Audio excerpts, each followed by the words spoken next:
कहते हैं ना, विनाश काले विपरीत बुद्धि। चीन ने इजराइल पर हमला कर दिया और क्या भारत बना वजह? तो वहीं दूसरी तरफ क्या अब भारतीय वायुसेना भी जाएगी अफगानिस्तान? अफगानिस्तान सरकार ने किया बड़ा खुलासा। इसके अलावा बहुत कुछ। आइए जानते हैं इन खबरों को विस्तार। चीन इजराइल से नफरत करता है, ये वजह तो साफ है, और इजराइल से नफरत करने के पीछे सबसे बड़ा कारण है तो वो है भारत। चीन को बहुत अच्छे से पता है कि भारत को हथियारों की सबसे बड़ी मदद, और ऐसी मदद जो यूनिक हो, वो अगर कोई कर सकता है तो वो इजराइल ही है। जिस चीनी नौसेना को बहुत मजबूत बना रहा है चीन, यहाँ तक कि अपने डिफेंस बजट का सबसे बड़ा हिस्सा सिर्फ और सिर्फ नौसेना के लिए रख रहा है। ऐसा इसलिए क्योंकि उसे अब जो कब्जाना है इलाका, वो ज्यादातर होंगे समुद्री इलाके। अगर भारत पर लड़ाई भी करता है, जंग का ऐलान भी करता है चीन, तो वो कोशिश करेगा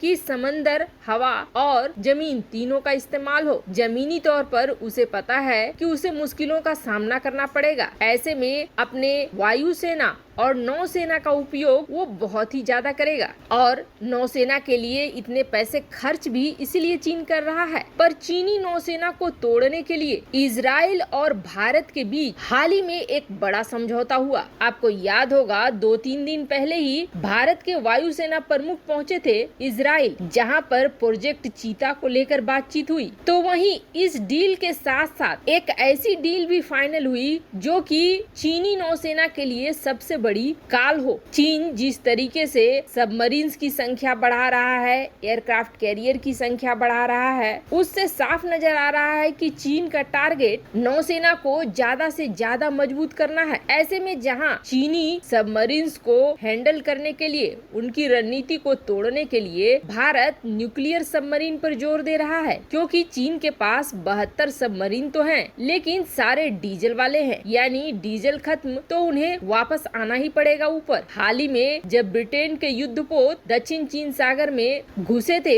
तब चीनी सबमरीन्स ने उनका पीछा किया था, और ये थी डीजल सबमरीन्स, जिसमें वाइब्रेशन बहुत ज्यादा तेज होता है, और मिनटों में ही पता चल गया था ब्रिटिश नौसेना को कि चीनी सबमरीन पीछे आ रही हैं। सोनार सिस्टम ने बड़ी ही आसानी से ट्रैक कर लिया था इन चीनी सबमरीन्स को, तो जिसे बड़ी आसानी से ट्रैक कर लिया गया, उसे बड़ी आसानी से उड़ाया भी जा सकता है। ऐसे में भारत अपनी इस रणनीति में आगे बढ़ रहा है कि चीनी सबमरीन्स को काउंटर करने के लिए भारत के पास न्यूक्लियर पावर्ड हो, यानी क्वांटिटी पर भारी पड़े क्वालिटी पर। अब भारत अपने नए INS विक्रांत एयरक्राफ्ट कैरियर को लगभग उतारने की स्थिति में है। बहुत जल्द ये भारतीय नौसेना में कमीशन भी हो जाएगा। अब इसके लिए जहां भारत लड़ाकू विमानों की फौज तो खरीद ही रहा है, वहीं दूसरी तरफ इजराइल के द्वारा सुझाया गया एक बड़ा अलग हथियार, एक ऐसा यूनिक हथियार जो कि भारतीय नौसेना को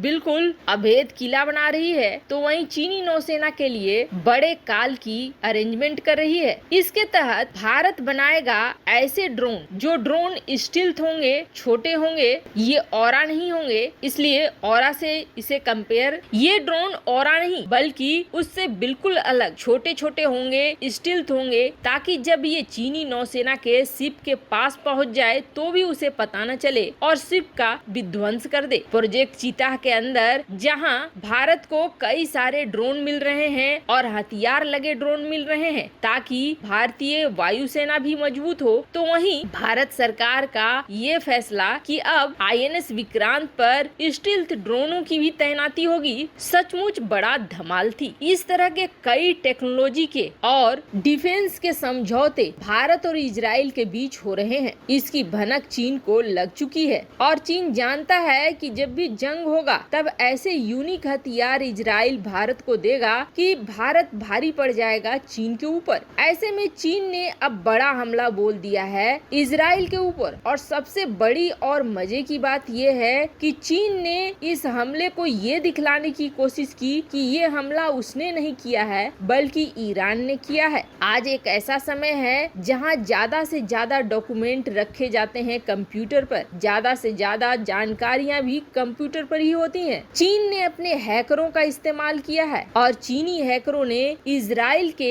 डिफेंस सिस्टम को तोड़ने की कोशिश की है, यहाँ से जानकारियां हासिल करने की कोशिश की है। और सबसे बड़ी बात यह है कि जब ये हैकर इस तरह की चोरी कर रहे थे, अपने आप को ये दिखलाने की कोशिश कर रहे थे कि ये ईरानी है, आपस में ये फारसी भाषा में बातचीत कर रहे थे और ऐसे कोड लिख रहे थे ताकि शक जाए तो ईरान के ऊपर जाए। पर इजरायली कंपनी ने इसकी तह तक जाकर डिटेल निकाल ली है कि ये हमला ईरान ने नहीं किया है, बल्कि ये हमला कर रहा है चीन। वैसे आपको बता दे, हैकिंग के मामले में पहले से बाइडेन गुस्साए हुए हैं और अब इजराइल के साथ भी ऐसा हो गया है, जिसके बाद ये कहा जाता है कि जल्द भारत अपनी अध्यक्षता का उठाएगा फायदा और यूएनएससी में भी इस मुद्दे को उठाया जाएगा। वैसे चीन पर लगाम लगना बेहद जरूरी है। वहीं दूसरी तरफ अब आखिरकार अफगानिस्तान में अशरफ गनी सरकार को चाहिए बड़ी मदद। अशरफ गनी सरकार चाहती है कि एक बड़े स्केल पर एयर स्ट्राइक हो। अभी अमेरिका अपने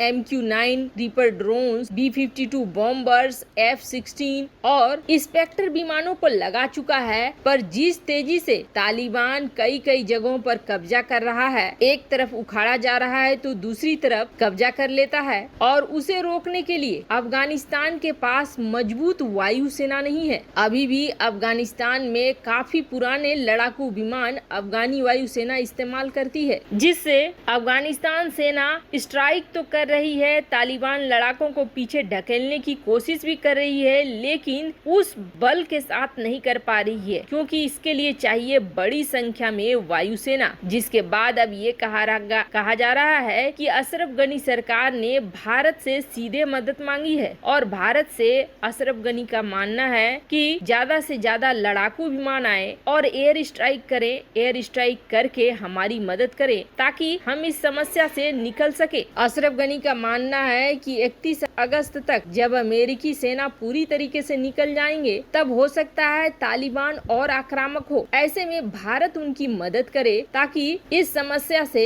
निकल सके अफगानिस्तान। वैसे आपको क्या लगता है, क्या भारत को इस मसले में पड़ना चाहिए? क्या भारत को एयर स्ट्राइक करने के लिए अपनी वायुसेना अफगानिस्तान भेजना चाहिए? क्योंकि इस जगह से रूस अमेरिका तक पीछे हट रहे हैं। क्या भारत का ये निर्णय सही होगा? कमेंट कर अपनी राय जरूर बताएं। जल्द मिलते हैं अगले वीडियो में नई खबर के साथ।